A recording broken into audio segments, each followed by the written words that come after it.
무릎이 시큰거릴 때가 있잖아요. 저도 요즘 그래서 다리펴기 운동하고 왔어요. 여러분은 어떻게 관리하세요? 다리 운동하면서 사연 하나 들려드릴게요. 관 뚜껑을 열었는데 그 안에 누워있는 사람이 제 남편이 아니었습니다. 40년을 함께 산 남편 박철수가 갑작스럽게 세상을 떠났어요. 3일장을 치르고 화장터에서 마지막 인사를 하려던 순간이었습니다. 장례 지도사가 관 뚜껑을 열어주는데 저는 그 자리에서 비명을 질렀어요. 이 사람이 누구예요? 우리 남편은 어디 있어요? 완전히 다른 사람이었거든요. 키도 얼굴도 나이도 전혀 달랐어요. 남편의 시신이 통째로 사라진 거였습니다. 그런데 더 충격적인 건 그 다음이었어요. 며칠 후 집으로 걸려온 한 통의 전화. 박철수 아내죠?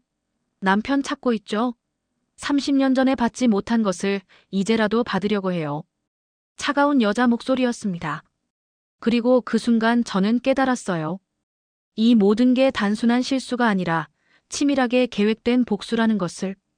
30년 전 남편이 저에게 숨겨온 끔찍한 진실. 그 진실이 마침내 저희 가족을 찾아온 거였습니다.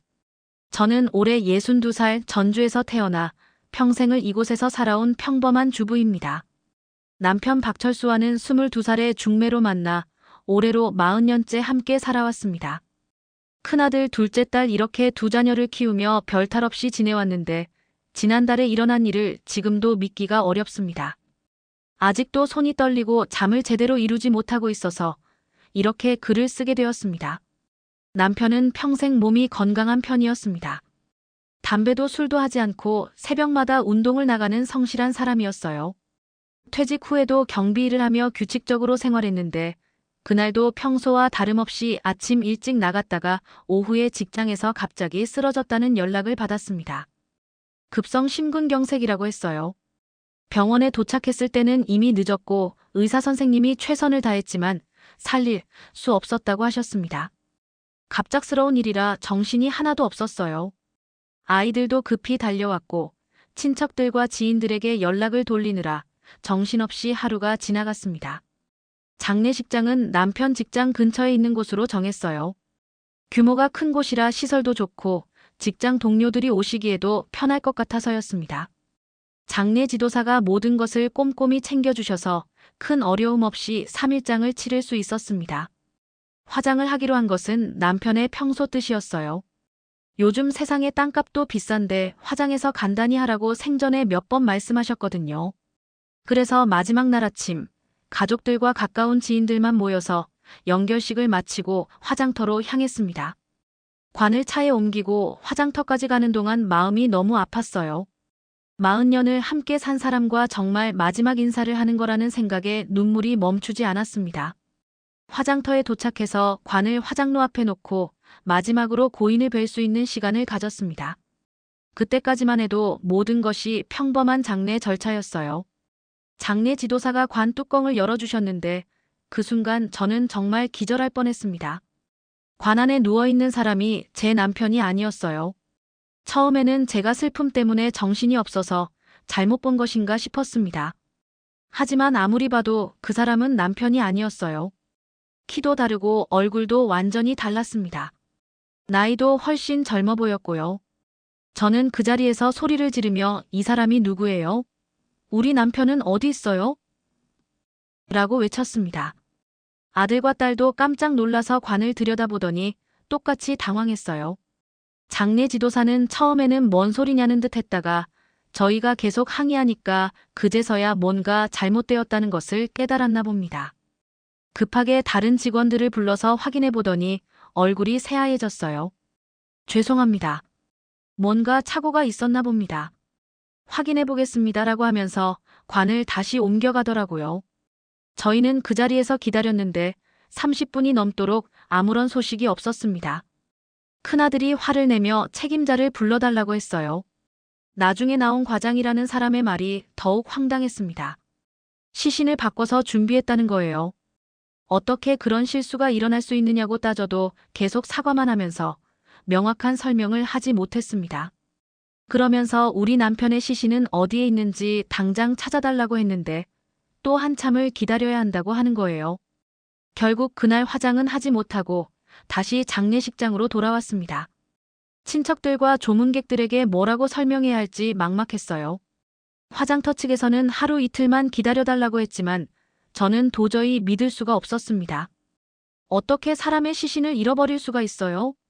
그날 밤 집에 돌아와서도 잠을 한숨도 잘 수 없었습니다. 남편의 시신이 지금 어디에 있는지, 혹시 다른 가족이 우리 남편을 모르고 화장해버린 것은 아닌지 온갖 생각이 머릿속을 맴돌았어요. 아이들도 마찬가지였을 거예요. 큰아들은 밤새 화장터와 장례식장에 전화해서 따져댔지만 시원한 답변을 듣지 못했습니다. 다음 날 아침, 장례식장 원장이 직접 찾아왔어요. 정말 죄송하다면서 절대 이런 일이 일어날 수 없는데 뭔가 착오가 있었다고 했습니다. 그러면서 하는 말이 더욱 이상했어요. CCTV를 확인해봐도 누가 언제 시신을 옮겼는지 명확하지 않다는 거예요. 내부 직원들도 모두 조사해봤지만 아무도 모른다고 한다면서요. 저는 그때부터 뭔가 단순한 실수가 아니라는 생각이 들기 시작했습니다. 사람의 시신이 그냥 사라질 리가 없잖아요. 분명히 누군가 의도적으로 이런 일을 벌인 것 같았어요. 하지만 도대체 왜 그런 일을 했는지, 누가 했는지 전혀 감이 오지 않았습니다. 경찰서에도 신고를 했어요. 처음에는 담당 형사도 어이없어 하면서 이런 일이 어떻게 가능하냐고 했습니다.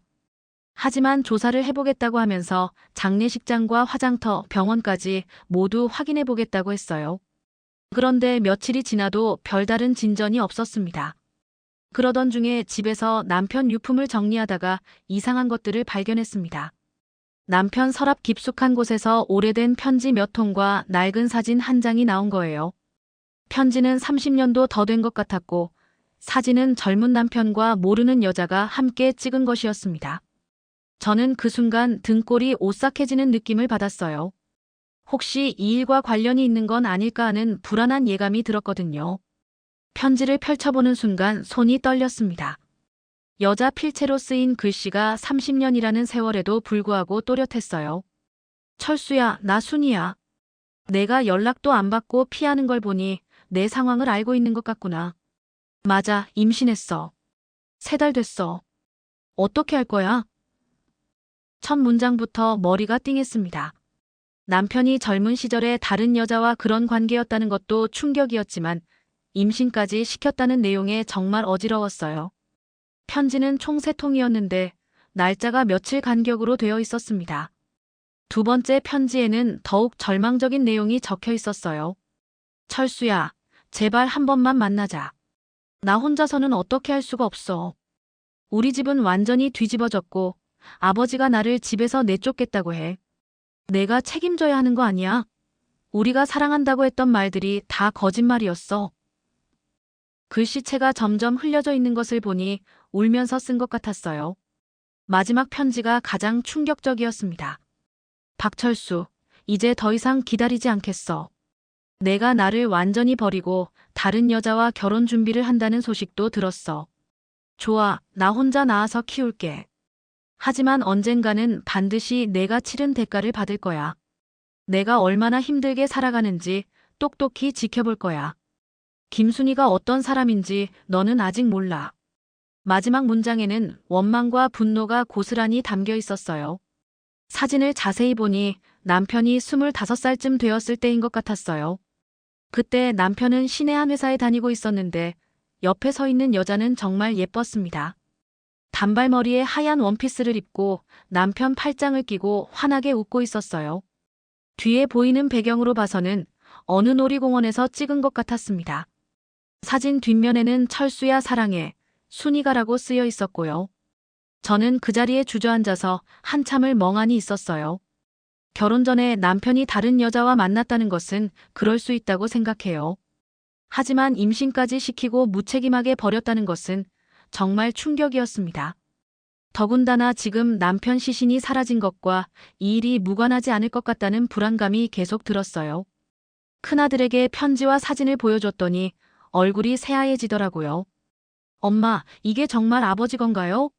설마 이 여자가 지금 일과 관련이 있는 건 아니겠죠? 아들도 저와 같은 생각을 하고 있었어요. 딸에게도 얘기했더니 처음에는 믿지 않으려고 했지만 편지를 직접 읽어보고는 말을 잇지 못했습니다. 그날 밤부터 남편의 과거를 자세히 알아보기 시작했어요. 시동생에게 전화해서 30년 전 남편이 어떤 여자와 만났었는지 물어봤더니 처음에는 기억이 안 난다고 하다가 나중에 생각해보니 그런 여자가 있었던 것 같다고 하더라고요. 형수, 그때 형이 어떤 여자 때문에 집안이 시끄러웠던 적이 있었어요. 부모님이 결혼을 반대하셨는데 그 여자가 임신했다고 해서 난리가 났었죠. 하지만 형이 끝까지 책임지지 않겠다고 해서 시동생의 말을 듣고 나니 더욱 확실해졌어요. 남편이 정말로 그 여자를 버렸던 거예요. 시어머니도 살아계실 때 가끔 철수가 젊어서 한 번 사고 칠 뻔했었다고 중얼거리시던 게 생각났습니다. 그때는 무슨 말인지 몰랐는데 이제야 이해가 되었어요. 남편의 옛 직장 동료들에게도 연락해봤어요. 퇴직한 지 오래되어서 연락처를 찾기가 어려웠지만 몇 분과는 통화할 수 있었습니다. 그중 한 분이 김순이라는 이름을 기억하고 있었어요. 아, 그 여자요. 철수 씨 때문에 정말 고생 많이 했죠. 당시에 회사에서도 소문이 많이 났었어요. 철수 씨가 결혼하고 나서도 한동안 그 여자가 회사 앞에 나타나서 항의하곤 했거든요. 그분의 말에 따르면 김순이는 정말로 혼자서 아이를 낳아 키웠다고 해요. 남편이 결혼한 후에도 몇 년간은 가끔 나타나서 양육비를 달라고 했지만 남편이 계속 외면하자 그 후로는 소식이 끊어졌다고 했습니다. 그때 철수 씨가 너무 매정했어요. 아무리 그래도 자기 아이인데 완전히 모른 척 하더라고요. 저는 점점 화가 났어요. 남편이 그렇게 무책임한 사람이었다는 것도 충격이었지만 그 일을 평생 숨기고 살았다는 것이 더욱 배신감을 느끼게 했습니다. 하지만 동시에 불안하기도 했어요. 만약 김순이가 정말로 복수를 하려고 마음먹었다면 남편의 시신을 숨긴 것도 그 계획의 일부일 수 있다는 생각이 들었거든요. 며칠 후에 더욱 구체적인 정보를 얻을 수 있었어요. 남편의 또 다른 동료가 최근에 김순이를 봤다고 연락이 온 거예요. 형수님, 이상한 일이에요. 얼마 전에 철수 형 직장 근처에서 그 여자를 봤거든요. 30년이 지났는데도 알아볼 수 있었어요. 많이 늙기는 했지만 얼굴은 그대로더라고요. 그때는 우연히 지나가는 줄 알았는데 지금 생각해보니까 그분은 한 달 전쯤부터 김순이가 남편 직장 근처에서 몇 번 목격되었다고 했어요. 처음에는 그냥 우연이라고 생각했는데 자꾸 보이니까 이상하다고 생각했다는 거예요. 한 번은 철수 형이 퇴근하는 시간에 맞춰서 길 건너편에 서 있는 것도 봤어요. 마치 지켜보는 것 같았어요. 이 말을 들으니 등골이 오싹해졌어요. 김순이가 한 달 전부터 남편을 지켜보고 있었다는 얘기잖아요. 그렇다면 남편의 갑작스러운 죽음도 시신이 바뀐 것도 모두 그녀의 계획일 수 있다는 생각이 들었습니다. 그런데 정말 소름 돋는 일이 또 일어났어요. 집 전화기가 울려서 받았는데 여자 목소리가 들렸습니다. 박철수 아내죠? 남편 찾고 있죠? 저는 깜짝 놀라서 누구세요? 라고 물었지만 대답 대신 이런 말을 하더라고요. 30년 전에 받지 못한 것을 이제라도 받으려고 해요. 남편을 찾고 싶으면 내일 오후 3시에 효자동 카페 미소로 오세요. 혼자 오세요. 그리고는 일방적으로 전화를 끊어버렸어요. 저는 온몸이 떨렸어요. 목소리만 들어도 그 사람이 김순이라는 것을 직감할 수 있었거든요. 30년이라는 긴 세월 동안 복수를 계획해온 사람의 목소리는 차갑고 단호했어요. 아이들에게 말해야 할지 고민했지만 혼자 오라고 했으니 일단 저 혼자 가보기로 했습니다. 남편의 시신을 찾는 것이 가장 중요했거든요. 그날 밤은 한숨도 잘 수 없었어요. 김순이라는 여자와 만난다는 것이 두렵기도 했지만 동시에 남편의 시신이 어디 있는지 알 수 있을 것 같아서 기대도 되었습니다. 새벽부터 무엇을 입고 가야 할지, 어떤 말을 해야 할지 계속 생각했어요. 30년 전에 남편이 저질러 놓은 일 때문에 제가 이런 상황에 처하게 될 줄은 꿈에도 몰랐거든요. 오후 2시쯤 집을 나섰어요. 효자동 카페 미소는 시내에서 조금 떨어진 조용한 곳에 있었습니다. 일부러 사람들 눈에 띄지 않는 곳을 택한 것 같았어요. 카페에 들어서니 손님이 별로 없었고 구석 자리에 혼자 앉아 있는 여자가 눈에 들어왔습니다. 30년이라는 세월이 흘렀지만 사진에서 본 그 얼굴이 맞았어요. 김순희는 저보다 3살 정도 어려 보였는데 세월의 무게가 고스란히 얼굴에 드러나 있었습니다. 한때는 정말 예뻤을 얼굴이었지만 지금은 어딘지 모르게 서늘하고 날카로운 인상이었어요. 저를 보자마자 무표정하게 앞자리를 가리켰습니다. 앉으세요. 당신이 김순희 씨죠? 제가 물어보니 고개를 끄덕였어요. 네, 30년 만에 만나네요. 물론 당신은 저를 처음 보겠지만요. 목소리에는 30년간 쌓인 원망이 고스란히 담겨 있었습니다. 저는 어떻게 말을 시작해야 할지 몰라서 한참을 망설였어요. 우리 남편 시신이 어디 있는지 말해주세요. 당신이 뭘 원하든 일단 시신부터 찾아야겠어요. 제가 직설적으로 말하자 김순희가 쓴웃음을 지었어요. 역시 본론부터 들어가시는군요. 30년 전에 당신 남편한테 당한 일에 대해서는 사과 한마디 없이요. 그때서야 제가 왜 이 자리에 앉아 있는지 현실감이 들었어요. 비록 남편이 저지른 일이지만 결국 그 피해자와 마주 앉아 있는 거잖아요. 그 일에 대해서는 정말 죄송합니다. 저도 어제서야 알았어요. 남편이 그런 일을 했다는 것을. 제가 고개를 숙이며 말하니 김순희가 차갑게 웃었어요. 어제서야 알았다고요? 정말요?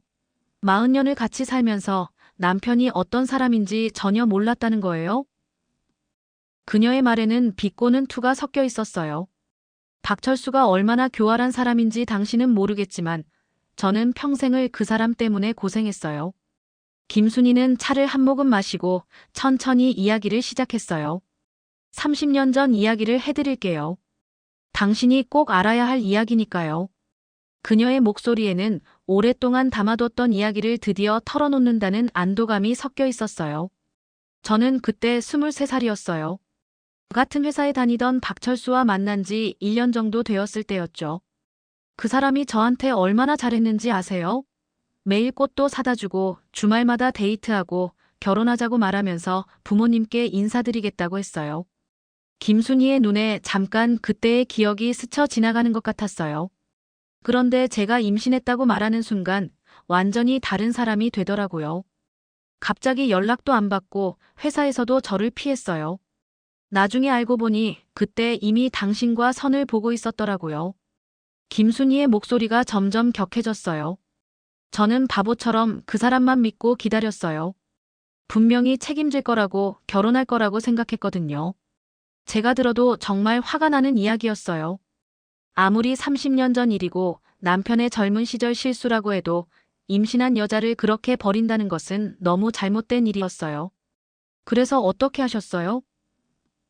제가 조심스럽게 물어보니 김순희가 깊은 한숨을 쉬었어요. 혼자 낳아서 키웠죠. 뭘 어떻게 하겠어요. 집에서는 쫓겨났고 직장도 그만둬야 했고 아무런 도움 없이 아이를 키워야 했어요. 그녀의 눈에 눈물이 맺혔어요. 아들이에요. 박철수와 똑 닮은 아들을 30년간 혼자 키웠어요. 그 아이가 아버지가 누군지 물어볼 때마다 어떤 기분이었는지 아세요? 저는 아무 말도 할 수 없었어요. 같은 여자로서, 그리고 아이를 키운 엄마로서 그 고통이 얼마나 컸을지 상상할 수 있었거든요. 아무리 남편이 잘못했다고 해도 저 역시 그 남편과 결혼해서 행복하게 살았으니까 이 여자 앞에서 뭐라고 변명할 수도 없었어요. 그런데 더 가슴 아픈 건 그 아이가 자랄수록 아버지를 닮아간다는 거예요. 얼굴도 성격도 박철수와 똑같아요. 착하고 성실한 아이로 키웠지만 그 얼굴을 볼 때마다 30년 전 그 배신감이 되살아나요. 김순희가 핸드백에서 사진 한 장을 꺼내 보여줬어요. 사진 속의 젊은 남자는 정말로 우리 남편을 쏙 빼닮았어요. 특히 눈매와 코라인이 거의 똑같았습니다. 저는 그 사진을 보면서 복잡한 감정이 들었어요.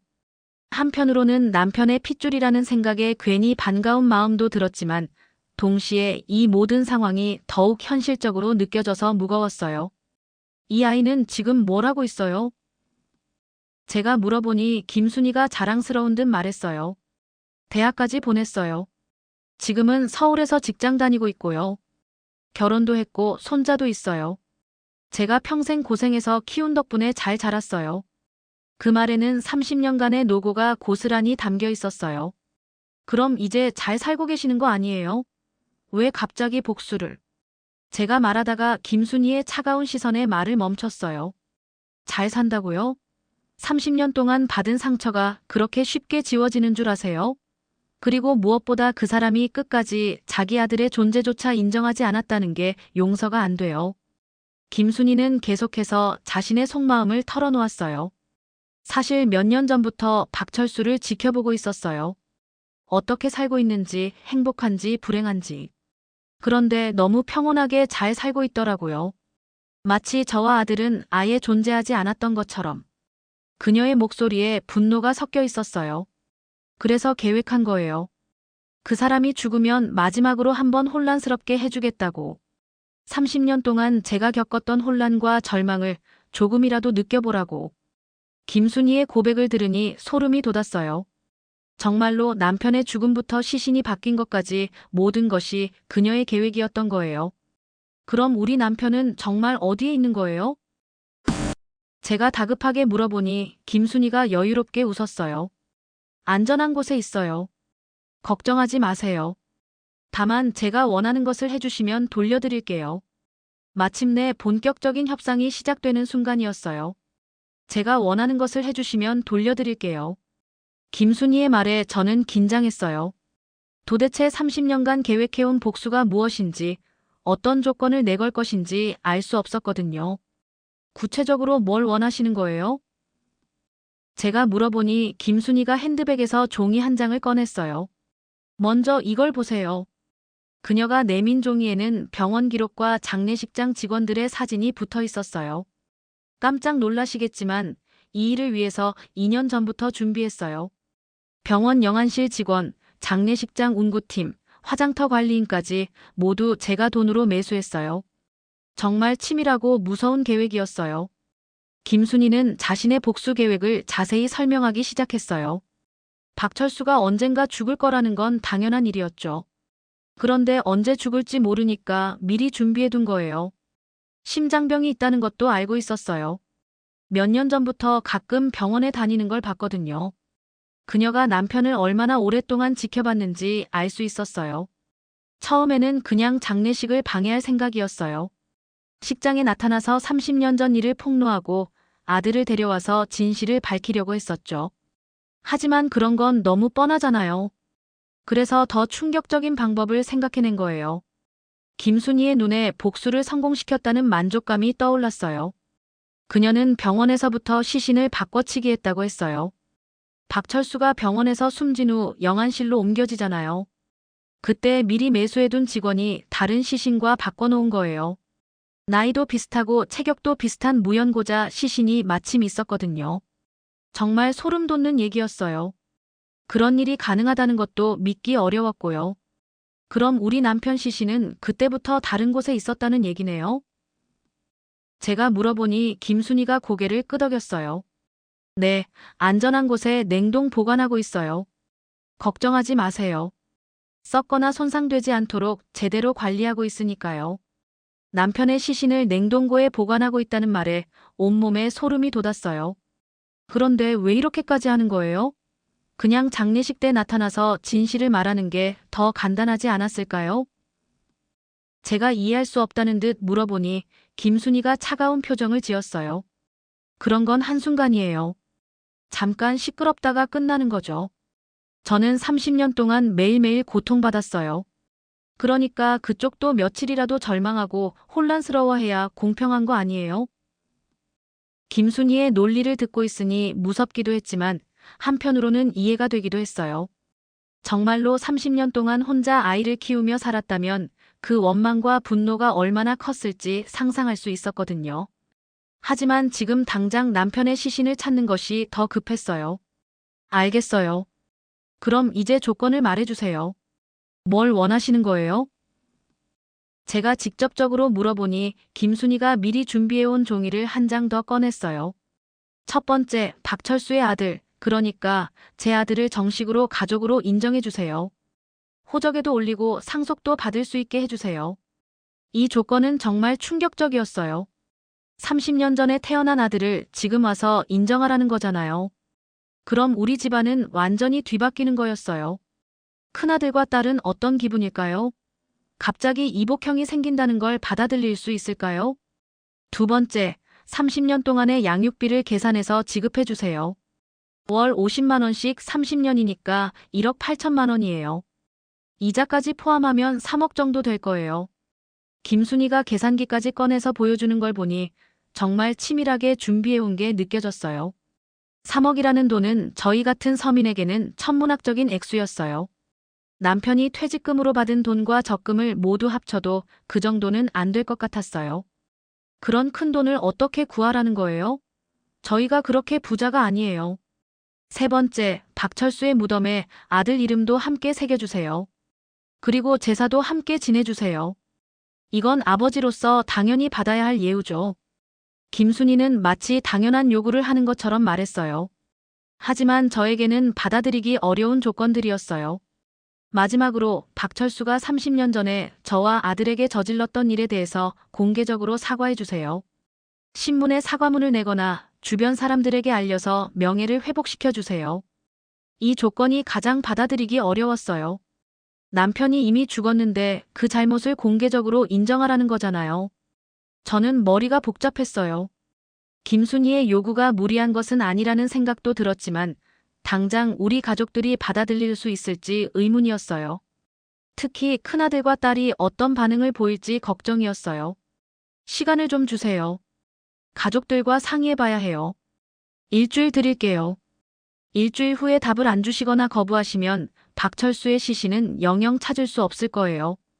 김순희의 말에는 협상의 여지가 없어 보였어요. 그리고 한 가지 더, 경찰이나 다른 사람들에게 이 일을 알리면 즉시 시신을 처리해버릴 거예요. 집으로 돌아오는 길에 머릿속이 복잡했어요. 김순희의 요구가 법적으로 정당한지도 모르겠고 우리 가족들이 받아들일 수 있을지도 확신이 서지 않았어요. 하지만 남편의 시신을 찾기 위해서는 어쩔 수 없이 협상을 해야 할 것 같았어요. 그날 밤 아이들에게 모든 것을 털어놓았어요. 처음에는 믿지 않으려 하더니 점점 현실을 받아들이기 시작했어요. 큰아들은 화를 내며 아버지가 그런 분이 아니었는데라고 했지만 편지와 사진을 보고는 말을 잇지 못했어요. 딸은 더욱 충격을 받은 것 같았어요. 엄마, 정말 그 여자 말을 들어줘야 해요? 갑자기 오빠가 생긴다는 게 말이 돼요? 아이들의 반응을 보니 이 문제가 얼마나 복잡하고 어려운지 실감할 수 있었어요. 하지만 남편의 시신을 찾기 위해서는 결정을 내려야 했어요. 며칠 동안 가족 회의를 계속했어요. 큰아들은 처음에 완전히 반대했습니다. 엄마, 이건 협박이에요. 그 여자 말을 들어주면 안 돼요. 경찰에 신고해서 아버지 시신부터 찾아야 해요. 하지만 김순희가 경찰에 신고하면 시신을 영영 찾을 수 없다고 협박했다는 말을 하니까 고민에 빠지더라고요. 딸은 감정적으로 받아들이기 어려워했어요. 갑자기 오빠가 생긴다는 게 말이 돼요? 그것도 아버지가 버린 여자의 아들이라니.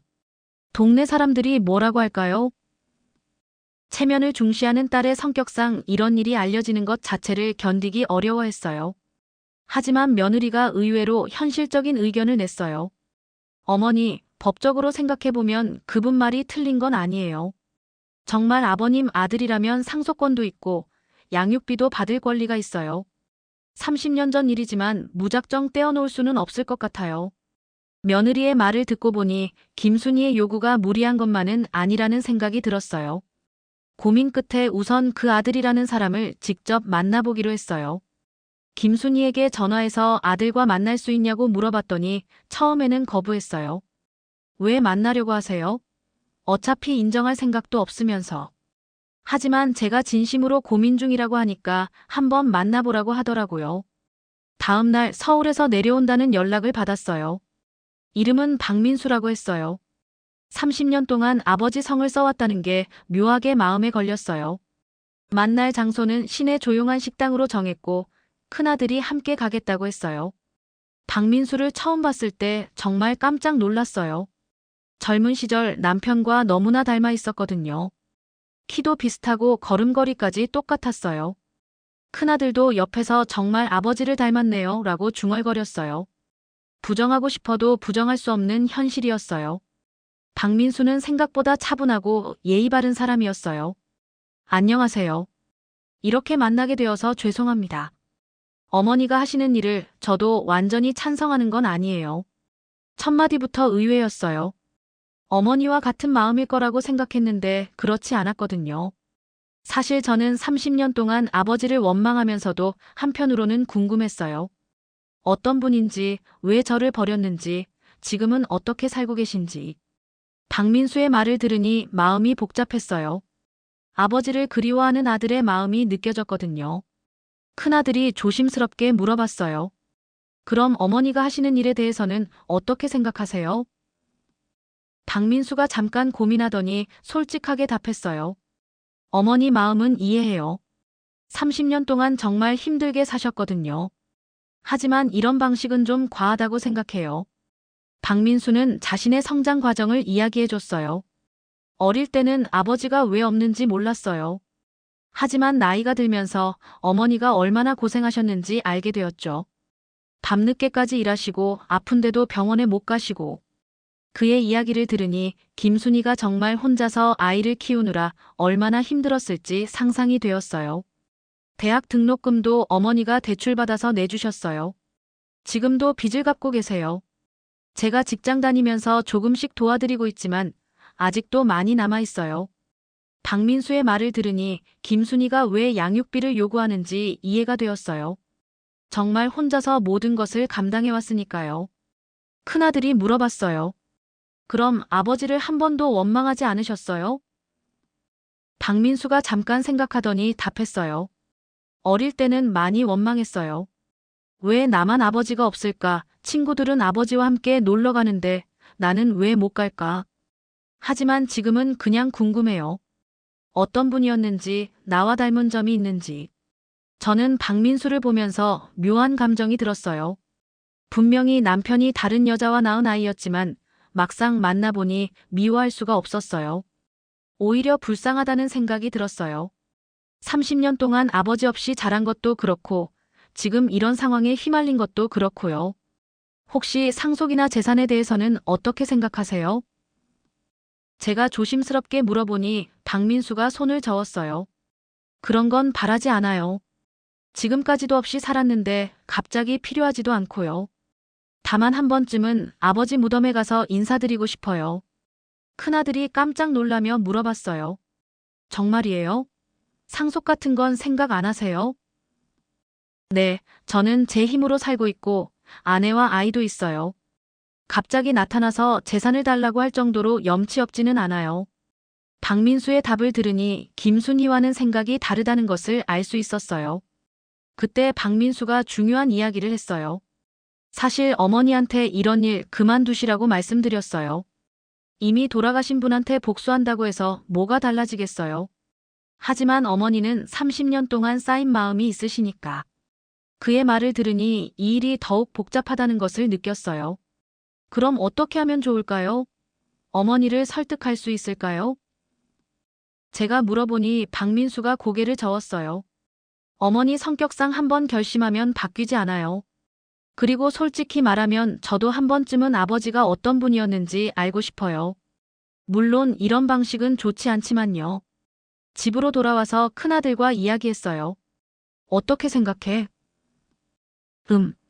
생각보다 괜찮은 사람 같아요. 어머니 말과는 다르게 욕심도 없고 예의도 바르고 정말 아버지 아들이 맞는 것 같아요. 큰아들도 박민수에 대해서는 나쁘지 않은 인상을 받은 것 같았어요. 하지만 여전히 김순희의 요구는 받아들이기 어려웠어요. 특히 3억이라는 돈과 공개 사과는 현실적으로 불가능했어요. 그래서 다시 김순희와 만나서 조건을 조정할 수 있는지 물어보기로 했어요. 일주일 중 이미 5일이 지나 있었거든요. 김순희에게 전화했더니 어떻게 결정하셨어요? 라고 바로 물어봤어요. 조건을 좀 조정할 수 있을까요? 아들분은 만나봤는데 좋은 분 같더라고요. 하지만 돈이나 공개 사과는. 제가 말하다가 김순희가 끊었어요. 조건 조정은 없어요. 다 해주시든지 아니면 포기하세요. 마지막 이틀을 남겨두고 정말 어려운 선택을 해야 했어요. 남편의 시신을 찾느냐 아니면 가족의 평온을 지키느냐. 어떤 선택을 해도 후회할 것 같았어요. 마지막 이틀을 남겨두고 가족들과 밤새 이야기했어요. 큰아들은 여전히 김순희의 요구를 들어주는 것에 반대했지만 아버지 시신을 찾지 못하면 평생 후회할 것 같다고도 했어요. 엄마, 아버지를 제대로 장례도 못 치르고 이렇게 끝낼 수는 없잖아요. 그런데 그 여자가 요구하는 건 너무 과해요. 딸은 더욱 현실적인 걱정을 했어요. 엄마, 만약 이 일이 동네에 알려지면 우리 어떻게 살아요? 아버지가 30년 전에 다른 여자 임신시키고 버렸다는 소문이 돌면, 그리고 갑자기 이복 오빠가 생겼다고 하면 애들 학교에서도 얼마나 창피하겠어요. 손자들을 생각하는 딸의 마음도 이해가 되었어요. 며느리는 법적인 면을 계속 언급했어요.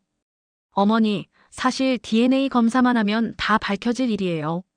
정말 아버님 아들이라면 어차피 상속권 문제는 피할 수 없어요. 그냥 지금 해결하는 게 나을 수도 있어요. 며느리 말이 맞았어요. 언젠가는 드러날 일이라면 지금 정리하는 것이 나을 수도 있었거든요. 그런데 정말 예상치 못한 일이 일어났어요. 김순희에게서 전화가 온 거예요. 내일까지 답을 주시기로 했는데 오늘 먼저 만날 수 있을까요? 중요한 얘기가 있어요. 목소리가 평소보다 급해 보였어요. 혹시 마음이 바뀐 건가 싶어서 바로 만나기로 했어요. 카페에서 만난 김순희는 뭔가 달라 보였어요. 지난번처럼 차갑고 단호한 모습이 아니라 조금 흔들리는 것 같았어요. 민수를 만나셨죠? 어떠셨어요? 아들 이야기부터 꺼내는 걸 보니 역시 자식 걱정이 제일 큰 것 같았어요. 좋은 분이더라고요. 예의도 바르고 욕심도 없고. 어머니가 정말 잘 키우신 것 같아요. 제가 솔직하게 말하니까 김순희의 표정이 조금 부드러워졌어요. 그 애가 어제 저한테 전화했어요. 이런 일 그만두라고. 아버지 무덤에 한번 가보는 것만으로도 충분하다고 하더라고요. 김순희는 잠깐 망설이더니 계속 말했어요. 사실 저도 이런 식으로 복수하는 게 맞는 건지 확신이 서지 않아요. 30년 동안 마음속에 담아두었던 분노를 한 번에 터뜨리려고 했는데 막상 해놓고 보니까 후련하지도 않고 오히려 마음이 무거워요. 저는 이 기회를 놓치면 안 된다고 생각했어요. 그럼 조건을 조정할 수 있을까요? 저도 아들분을 가족으로 인정하고 싶어요. 하지만 3억이라는 돈은 정말 구할 수가 없어요. 그리고 공개 사과도. 제가 말하자 김순희가 긴 한숨을 쉬었어요. 양육비는 좀 줄여도 괜찮아요. 사실 돈이 목적은 아니었거든요. 그냥 박철수가 책임지지 않았던 것에 대한 상징적인 의미였어요. 김순희의 말에 조금 희망이 보였어요. 그럼 얼마 정도면 될까요? 5천만 원 정도면 어떨까요? 민수 결혼할 때 빚을 좀 내서. 그거 갚는 정도면 충분해요. 5천만 원도 큰 돈이었지만 3억보다는 훨씬 현실적이었어요. 남편 퇴직금과 적금을 합치면 마련할 수 있을 것 같았어요. 공개 사과는 어떻게 하면 좋을까요? 제가 물어보니 김순희가 생각하더니 말했어요. 신문에 낼 필요는 없을 것 같아요. 그냥 박철수 친구들이나 직장 동료들에게만 알려주세요. 민수가 아들이라는 것을 인정한다고. 이것도 받아들일 만했어요. 그리고 상속 문제는 민수가 포기한다고 하니까 걱정하지 마세요. 다만 호적에만 올려주시고 제사 때 이름만 써주세요. 그 정도면 충분해요. 김순희의 조건이 처음보다 훨씬 완화된 것을 느꼈어요. 아들의 설득이 효과가 있었나 봐요. 저는 잠깐 생각해봤어요. 5천만 원과 아들 인정, 그리고 제사 때 이름 추가하는 것 정도라면 가족들도 받아들일 수 있을 것 같았어요. 알겠어요. 그 조건이라면 받아들일게요. 대신 남편 시신은 언제 돌려받을 수 있어요? 내일 당장 돌려드릴게요. 그런데 한 가지 부탁이 있어요. 김순희가 조심스럽게 말했어요. 장례식 때 민수도 참석할 수 있을까요? 30년 만에 아버지와 마지막 인사를 하고 싶어 해요. 이 부탁은 당연한 것 같았어요. 아들이라면 아버지 장례에 참석할 권리가 있잖아요. 집에 돌아와서 가족들에게 새로운 조건을 말했어요. 처음 조건보다 훨씬 완화되었다고 하니까 모두 안도의 표정을 지었어요. 큰아들도 그 정도라면 받아들일 만해요라고 했고, 딸도 공개적으로 알려지지 않는다면 괜찮을 것 같아요 라고 했어요. 다음 날 김순희로부터 연락이 왔어요. 남편의 시신을 찾을 수 있는 곳을 알려준다고 했어요. 시 외곽에 있는 냉동 창고였는데 김순희가 미리 비용을 지불해서 보관해뒀다고 했어요. 정말로 시신이 그곳에 있었어요. 30년간 원망을 품고 살았지만 시신만큼은 정성스럽게 보관해뒀더라고요. 장례를 다시 치르는 날 박민수가 조용히 나타났어요. 검은 정장을 입고 와서 깊이 절을 했어요. 아버지, 늦었지만 인사드려요. 그의 모습을 보니 왜인지 눈물이 났어요. 30년 동안 아버지를 그리워했을 그 마음이 느껴졌거든요. 큰아들과 딸도 처음에는 어색해했지만 점차 받아들이는 것 같았어요. 특히 큰아들은 형이라고 불러야 하나요?